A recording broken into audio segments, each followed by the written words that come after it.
breaking news here on the Cowboys Report. Martavis Bryant is indeed signing with the Dallas Cowboys. As we'll get into, he will be joining the Cowboys practice squad. He worked out with the team earlier today. Seems like everything went well. Dallas grabs him before some other teams that had expressed interest were able to bring him in for a visit. We knew the Cowboys had interest in Bryant. What's frankly most surprising about this news is who broke it. It was Shams, the NBA reporter, breaks the NFL news on Martavis Bryant. Shams did not mention the practice squad. That was mentioned by everyone else around the Cowboys organization because, we knew that was going to be the case because you don't send a guy who hasn't played in 5 years almost to an active roster contract, by the way. But that was mostly to be expected from that perspective. So Martavis Bryant joining the Dallas Cowboys here. We're going to break down everything you need to know on this story because this is exactly why you guys subscribe to us here at the Cowboys Report. When news happens, we drop everything else we're doing and get the news to you guys. We'll break down what to expect as well. But for more Cowboys videos, previews going tomorrow morning now. We're going to bump that one back since it was going to go out 2 minutes from when the news broke. So I'm glad the timing was not as bad as I was worried about there. Hit that sub button for more free Cowboys videos. Now, Martavis Bryant has had flashes of ability in the past. He got suspended a lot for the NFL substance abuse policy back when they cared a lot more about the whole marijuana thing, which is, I forget who called it archaic, but that was very accurate from that perspective. But he had been suspended for a very long time. He hadn't played a game since 2018, so it was a long NFL suspension from Bryant, who was once a good receiver in Pittsburgh. Raiders traded a third-round pick for him, I believe, from that perspective.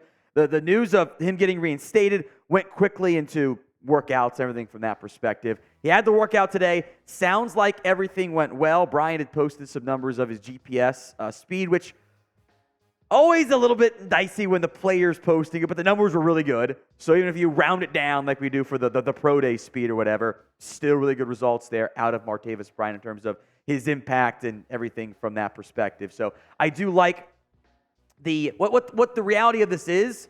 It's a lottery ticket. Remember when the Cowboys signed Antonio Callaway last year? Same kind of timing to a certain extent. Practice squad, gamble on a talented guy. Maybe it works out. Maybe it doesn't. I also don't know if we're actually going to see Martavis Bryant play a game this year for the Dallas Cowboys. He's got the size-speed combo that no one else really has on this roster. We'll get into why I think that here, but first, today's pinned comment. Will Martavis Bryant play for the Cowboys? Y for yes, N for no. Go vote where else but the comment section. If the ad comes here on YouTube, take advantage of it. Head down there and let me know. The weird, I'll call it, reality of the situation is that we have not seen Martavis Bryant play a football game since 2018. He has not played a practice since 2018, as crazy as that all sounds. That was when he was with the Las Vegas Raiders. He did not last very long with them, only played 8 games and got himself suspended. In fact, it has been almost 5 years to the day since the last time Martavis Bryant played an NFL game. That was against the then Los Angeles, or the San Diego Chargers on November 11th. So we're almost 5 years today. He got all 3 targets for 17 yards. He has not had a touchdown catch, as crazy as this part sounds, since 2017, back when he was with the Pittsburgh Steelers. He showed flashes before. That 11-game season in 2011, he averaged 15.3 yards per catch. He had a long of 88. He was an explosive play generator in Pittsburgh. Got suspended in 2016. Came back, was okay in 2017. Not bad, but not the dynamic impact guy you saw in 2015. And then 2018 just didn't. They traded a third-round pick for him. It was kind of, this regime might not work in Vegas, was the first kind of, red flag from that perspective. Now, Bryant has played football recently. He did play in the XFL with the XFL Vipers. And that is at least worth mentioning out in Vegas. always, at least mention that it is the XFL. The reality of the situation is you're kind of stuck sometimes with maybe not the best quarterback play. Yeah, it was Jalen McClendon was the top, or one of the quarterbacks for the Vipers. It was Brett Hundley. And you might think, oh, brilliant NFL guy. Yeah, those guys completed under 60% of their passes, and Hundley completed under 54%. So quarterback play was not as good in Vegas for the Martavis Bryant situation, which I think is certainly worth mentioning. But you're gambling on the height, weight, speed profile here, even though he is going to be 32, I believe, in December. Yeah, he'll be 32 in December. But lottery pick. There's no harm in that. Now, today's show is made possible by PrizePicks. It is the easiest and most exciting way to play daily fantasy sports. You are going just against the numbers. You are not battling thousands of other players, the pros, the sharks. You just pick more than or less than on 2 to 6 player stat projections. And I like to do the flex play. Now, I'm a big fan of that because only got to get 2 out of the 3 right from that perspective. I also love that PrizePicks offers a reboot policy. So your entries stay in play even if one of your guys gets hurt in the first half. Like, if you had Daniel Jones got anything last week and now he goes down in the first half, you're okay. They keep it in play. It's the player is rebooted, and your injury insurance policy from PrizePicks is still keeping your entries alive as long as you get the other ones correct. My picks this week, give me more than Geno Smith passing yards and more than Tyler Lockett receiving yards. I like the matchup for Seattle. I almost went all 3 Seahawks key players and could have gone forward with JSN. That's too much investment into one game. I'll take more than Christian Kirk yards too. I don't love this week's. Nothing really popped out to me, so I like the flex play. Just got to get 2 out of 3 right.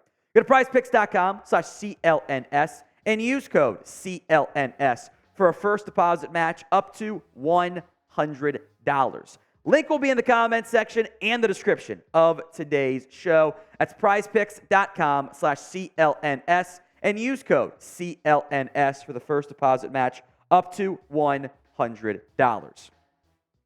Now, I don't anticipate seeing Martavis Bryant anytime soon. I know that Dez said give him 3 weeks and we'll see what happens. Yeah, at minimum, he's going to need the ramp-up time. The issue you run into here is he's not better than CeeDee Lamb. You have a speedy guy in Cooks. You've got Turpin as your return guy. Tolbert's out there. And I get we're all mad at Michael Gallup, and that's fine. I get it. You also have a player in Martavis Bryant who doesn't offer you special teams ability. So when you're that receiver 5, receiver 6 at best, and you're not offering special teams ability, it's tough to make it work. So you'll give him ramp-up time. This is we'll sign him for now. Look good in the workout, see how he acclimates to the playbook, learns everything. Can he come along? How does he look in practice? And then we'll check in again in a month or something along those lines. To me, it's very similar to the Antonio Callaway signing. And now he got himself cut because he couldn't avoid trouble off field, I should say. Hopefully Martavis Bryant can this time around. But it's a practice squad signing. There's nothing wrong with those. Yeah, you had the open spot. Might as well try to add somebody. So give me your one-word reaction to Martavis Bryant's signing. I'm going to go lottery, as in ticket. Give me your one word in the comments right now. Dallas does have other receivers not on the active roster. We mentioned David Durden. He's on IR. He would have been a practice squad guy at minimum had he not gotten hurt, unfortunately. Tyron Billy Johnson on the practice squad. Jalen Cropper, who was going by Jalen Moreno Cropper, now just down to Cropper, also on the practice squad. Different archetypes there. Cropper's your slot. Bryant's your bigger-bodied slot receiver. I had no complaints with this move. You're taking a gamble. It's a practice squad edition. I think your best-case outcome is maybe the T.Y. Hilton from last year. Far more likely outcome is, it's the Antonio Callaway one that I mentioned previously. You haven't invested anything in it anyway. So grade the Martavis Bryant signing. A, B, C, D, or F.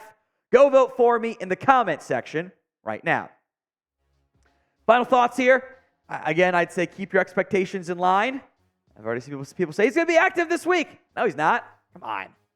Hasn't played a football game, NFL game in 5 years. A practice in 5 years. He ain't going to be activated this week. Now, he brings you size. You can try some red zone stuff. But I think in general, the idea of, red zone threat, wildly overrated. How many times do you actually see a team have this specific red zone guy? And normally it's a tight end.